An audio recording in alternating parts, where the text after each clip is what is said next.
정도, 눈에 들어가고 나온 정도, 그런 정도를 다 이렇게 보고 거기에 전체적으로 조화가 되게 그 사람한테 맞는 디자인을 정해서 수술이 이루어져야지 가장 효과적입니다. 성형수술을 결정했고 네. 수술을 앞두고 있다면 이 부분 너무 중요할 것 같아요. 미리미리 점검해야 될 부분. 간단한 수술에 있어서는 약간 멍이 좀 더 들고 붓기가 좀 오래 가는 등 크게 이렇게 문제가 되지 않지만 전신 마취를 한다든가 아니면 네. 출혈이 많이 나오는 그런 수술을 고려할 때는 철저하게 고려를 해야 됩니다. 예를 들면 출혈을 많게 하는 약물이 있습니다. 항응고제나 비타민 E도 출혈을 많이 하게 하거든요. 그리고 아스피린 이런 약들은 한 2주간 피해 주시는 것이 좋습니다. 혈압약 끊어야 되죠. 혈압약은 꼭 드시고 오시라고 말씀을 드리고 있습니다. 출혈이 많은 전신마취 수술의 경우에는 우리가 마취를 들어갈 때나 나올 때, 회복할 때 뇌출혈의 위험성이 있거든요. 네. 그래서 더 주의 깊게 모니터링하면서 네. 수술이 이루어져야 합니다. 붓기를 빨리 가라앉힌다고 한 행동들이 오히려 좀 덧나게 할 수도 있지 않을까라는 생각이 드는데. 우선 병원의 주의사항을 이렇게 잘 따라야 되고 수술 부위를 만진다거나 충격이 가하지 않도록 하는 것이 제일 중요합니다. 예를 들면 눈 수술의 경우에는 눈을 떴다 감았다 하는 것이 붓기가 빨리 빠지게 합니다.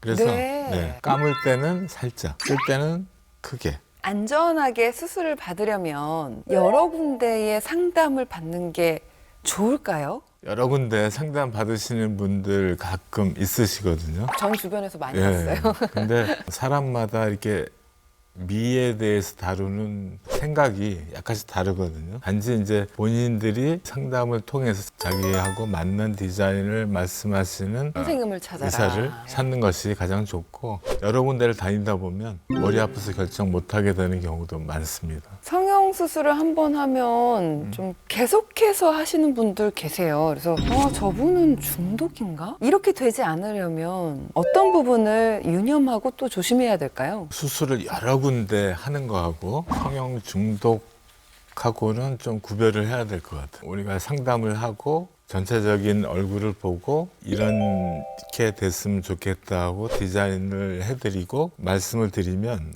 수술 결정은 본인이 이제 제일 먼저 하시고 싶은 데부터 이제 하시게 되거든요. 나중에 시간이 되고 경제적인 여유가 됐을 때 또 다른 것들을 하게 되고 이렇게 여러 개를 할 수는 있어요. 수술을 해도 별로 좋아질 확신이 없는데 원하는 결과가 나오기까지 만족하지 않고 계속 결국에는 돌이킬 수 없는 나쁜 결과를 초래하는 경우도 많습니다. 너무 가슴 아프다. 성형수술을 하고 부득이하게 재수술이 필요한 경우가 있잖아요. 네네.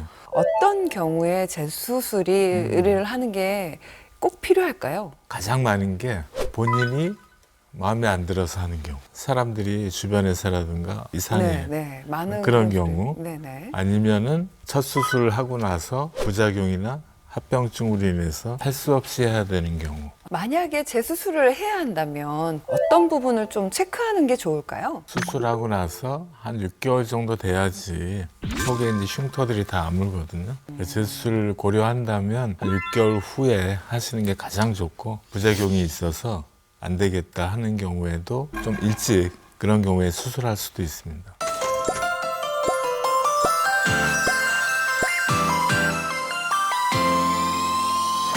매일 10분 하루 2번 습관처럼 닥터 OBS와 다음 시간에 만나요. 다시 만나요.